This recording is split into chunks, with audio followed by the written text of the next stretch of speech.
All right, so this week you're learning all about the importance of recovery and how being super proactive will really help to avoid injury, keep you feeling good, keep you run ready, and keep some flexibility and really just make you feel good as a runner. So I want to talk to you right now about foam rolling because it's a very effective way to help sort of stay run ready, to stay feeling good, to help keep the aches and pains at bay, and it's so powerful to have one of these foam rollers at home and use it on a regular basis.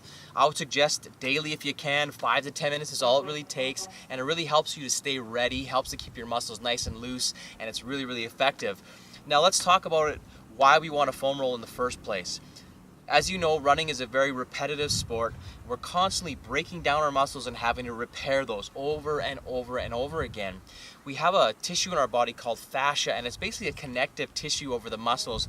And what happens is as we continue to break down those muscles, scar tissue can build up, that fascia can start to thicken up. So by getting a great massage or using a foam roller, that really helps us to stay ahead of that, to break that down and allow our body to quickly, more effectively recover and be ready for the next run. So like I say, by only doing 5 or 10 minutes a day using your foam roller, it's a really effective way to stay ahead of your body. So let me show you the foam roller that I have and a couple different things you can use, and I'll give you a couple demonstrations and tips on how you should best use a foam roller. All right, so I've got my foam roller here, and as you can see, this is it's a 3-in-1 version. So this one I really like because you can actually, it breaks down into 3 different pieces. You've got your main foam roller, you've got inside, you've got this sort of wand or this little hard sort of plastic roller that you can really sort of focus in on specific areas that are a little bit harder to reach. And then inside there's also one that's like this. It's a bit of a ribbed sort of surface, and it's really good for your calves. So you don't have to get something that's a 3-in-1. You can find just the very basic hard foam rollers. They're typically 3 foot long, 6 inches by diameter. They're really effective and they are really helpful. And so what I want you to do is just, if you don't have one already, pick one up. They're under 20 bucks for something very basic, and that's all you really need. And so I want you to pick those up. Like I say, I want you to be doing this on a regular basis, 3 to 5 times a week if you can. You can do it before you run or after you run. There's really no difference. A lot of people tend to do it after they run. It's a good way to sort of like cool down the muscles and stuff like that. You don't have to do it immediately after run. You can do it in the evenings. You can do it on your days off. It's just a good idea to incorporate this into your routine to help speed up your recovery. So a couple tips I want to give you first of all is make sure when you are foam rolling that you're not pressing too hard. We want to cover small sections at a time, and I'll be honest, if maybe you foam roll before, it doesn't feel great. It actually kind of hurts, so you want to be really careful. As you start to foam roll, what you're going to find is there's areas in your legs potentially that are going to be sore than others. You're going to find some spots that you maybe didn't realize were sore until you get foam rolling. So when we're foam rolling, it's important to work from our feet upwards. We always want to be working towards the center of our body and taking it in small sections at a time. So we won't be doing big, long, sweeping rolls across the body, just small little sections at a time. And what I like to tend to do is, 10 rolls and then move up 10 more rolls, and then, in small little sections to really slowly sort of treat the body. If you do feel pain points, it's okay to stay on those points for a little while, but don't over-treat a sore spot.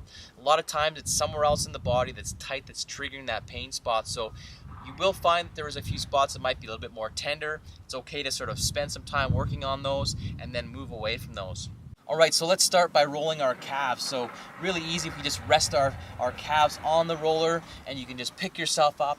And just like I say, just nice and small areas. I like to count to 10, and then I'll move that up. And then I'll go a little bit further up my calf. And then I'll move up and I'll do a little bit more up the calf.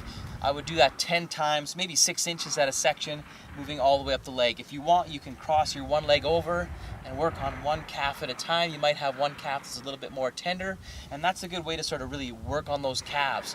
This guy right here, if you end up getting a 3-in-1 type foam roller, this is a great way you can get right in there and really sort of dig in on those calves as well. This is a little bit more aggressive, but it's definitely something that you might like, and for me, I enjoy using that quite a bit. So that's how you can roll your calves. All right, so another area that you're going to want to roll out is your IT band. It tends to get very tight for us as runners. Your IT band runs from the outside of your knee all the way up and attaches to the side of your hip. A lot of times you're going to feel a lot of discomfort there, some tightness. Sometimes that feels like soreness on the outside of your knee. So foam rolling your IT bands is very, very helpful. And so all you want to do is just lay on that across here. You want to give yourself some stability with your other leg, and you're just going to roll down. And again, just small sections, I would roll that for 10 seconds, and then I would move it up to the next one. Just go a little bit further up, and then just work your way all the way up the leg. And you can go all the way up into that hip and roll that all the way. Do that on both sides. That'll really help to keep those IT bands loose and feeling good. And you will feel some soreness in there, but that's normal. Just don't spend a whole bunch of time sitting on that one spot. Otherwise, you might cause a bit more soreness than you really want. So just move all the way up to your hips, and that's how you'd roll out your IT bands. All right, let me show you how to roll out your quads. Very, very simple. Same sort of strategy. We're going to use small little sections at a time. I like to split my quads into 3 different sections and work on different planes, but it's the same strategy. We're going to get on the foam roll. We're going to start the lower part of the leg and work our way up.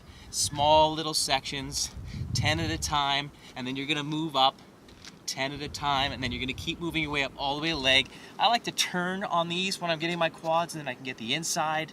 And I can also turn and get the outside of my quad. So you can do the same thing. Small little pieces all the way up, and that's how you roll out your quads.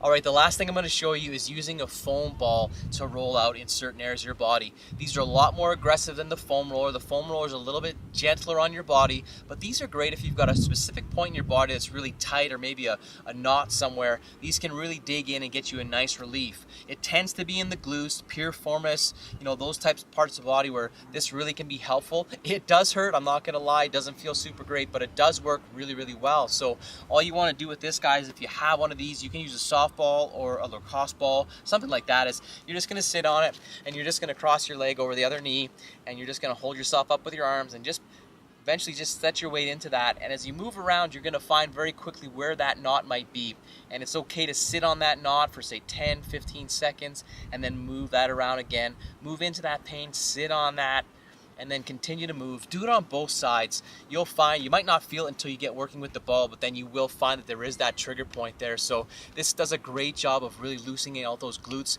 We spend a lot of time sitting during the day, so this can be a really effective tool in your rolling arsenal. So give that a try if you're up for it. So this week I want you to get out there. If you don't have a foam roller, grab one. It's a very cheap investment. It's a super powerful tool to help you to recover quickly, avoid injury, and keeping yourself run ready. So have a great week, and I'll talk to you soon.